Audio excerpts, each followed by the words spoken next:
On a humid August afternoon in 1973, officers pried open the door of a rented boat shed in southwest Houston after neighbors complained about a smell so strong it drifted across the property line. The heat inside hit them first, heavy and sour. Then came the sight of disturbed earth under a thin layer of dirt and lime. A wooden board fitted with handcuffs leaned against one wall. The officers did not yet know how many bodies lay beneath their boots, but they understood immediately that this was not a single homicide. It was something methodical.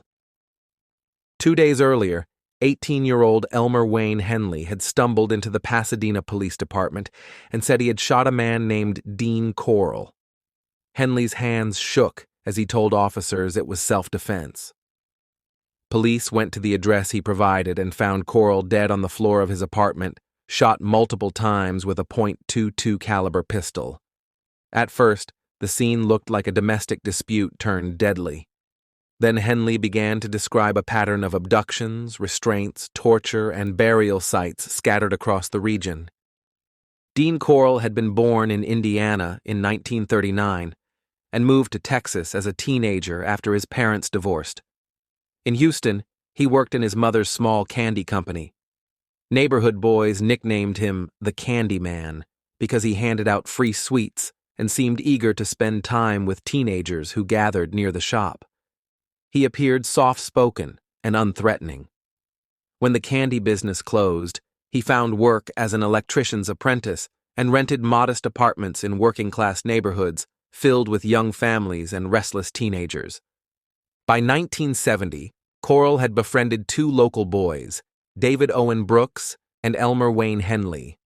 Brooks was shy and easily influenced. Henley was more confident but desperate for approval and money. Corll offered them small payments, sometimes a few $100s, to bring him other boys. He framed it as helping him meet friends. The teenagers he targeted were often between 13 and 17, some runaways, others simply bored and looking for a place to hang out. Brooks began assisting first, luring boys with promises of alcohol, marijuana, or a party. Henley joined later, drawn by the cash and the attention. Once inside Corll's apartment or rented house, the mood shifted. Corll would suddenly produce a handgun and force the victim to the floor. He had constructed a large plywood board equipped with handcuffs and rope restraints at each corner. He called it a torture board. The victim would be stripped, bound spread eagle, and left powerless. What followed involved prolonged physical assault and sexual abuse. Some boys were strangled, others were shot. Brooks and Henley often helped restrain victims or dispose of bodies, later telling investigators that refusal meant risking becoming victims themselves. The murders continued quietly for more than 3 years. Corll moved residences several times, burying bodies in shallow graves near each property. When space ran out, he rented a small boat storage shed in southwest Houston. Beneath its dirt floor, he dug trenches and layered the bodies with lime to mask the odor. He also used remote burial sites near Lake Sam Rayburn and along the beaches of High Island on the Gulf Coast. The system was organized and deliberate. Missing teenagers were rarely connected. Police departments did not share information efficiently, and runaways were often treated as low priority.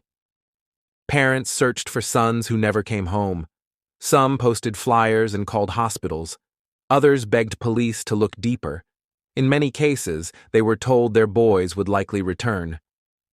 Houston in the early 1970s was growing rapidly, and youth disappearances were often dismissed as rebellion or voluntary flight. Corll relied on that assumption. The chain of murders broke on August 8, 1973. Henley brought 2 friends, a teenage boy and a girl, to Corll's apartment for what they believed was a party.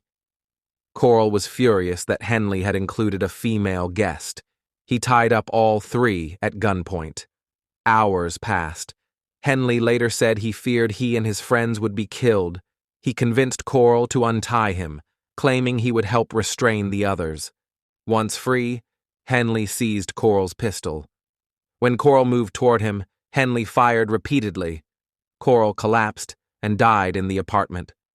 Henley called police and confessed not only to the shooting, but to years of murders. Officers were skeptical when he described dozens of bodies.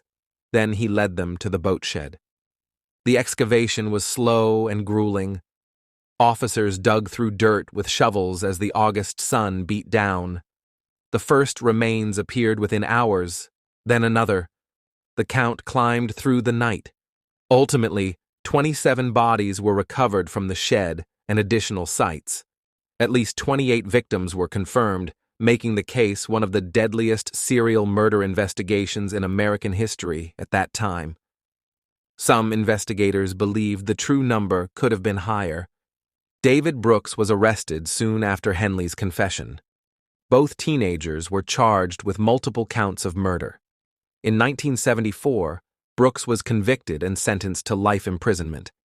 Henley was also convicted and received 6 consecutive life sentences.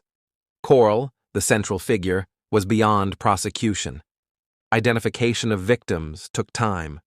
Many bodies were badly decomposed and required dental record comparison. Families who had once been told their sons had likely run away were confronted with confirmation of their deaths. Funerals followed, sometimes weeks apart, as remains were returned. The wooden torture board became a key piece of evidence, a physical object that showed planning and repetition. It was not improvised in a moment of rage. It was constructed and reused. Each murder followed a similar script: lure, restraint, assault, disposal. Corll's crimes were hidden not by sophistication, but by indifference and fragmentation within the system meant to protect vulnerable youth. The boat shed was eventually emptied and demolished. The land returned to ordinary use, but the case forced changes in how missing persons reports were handled in Houston. Greater attention was given to linking disappearances and sharing information across jurisdictions. For the families, those reforms offered little comfort. Their sons had vanished into shallow graves while neighbors carried on with daily life. Dean Corll was buried quietly in Texas. There was no trial transcript where he answered for what he had done. His voice never filled a courtroom with explanation. Instead, the record of his crimes exists through the testimony of those who survived him and the forensic work that uncovered his victims. The smell that led officers to the boat shed in 1973 revealed more than bodies. It exposed years of calculated violence carried out in rented rooms and hidden spaces. It showed how easily a predator could mask himself as a friendly adult, and how quickly teenagers could disappear without alarm. Long after the shed was torn down, the memory of what was found there remained fixed in Houston's history as a warning written in soil and silence. Thank you for listening to Homicide Files. Subscribe for more true crime stories.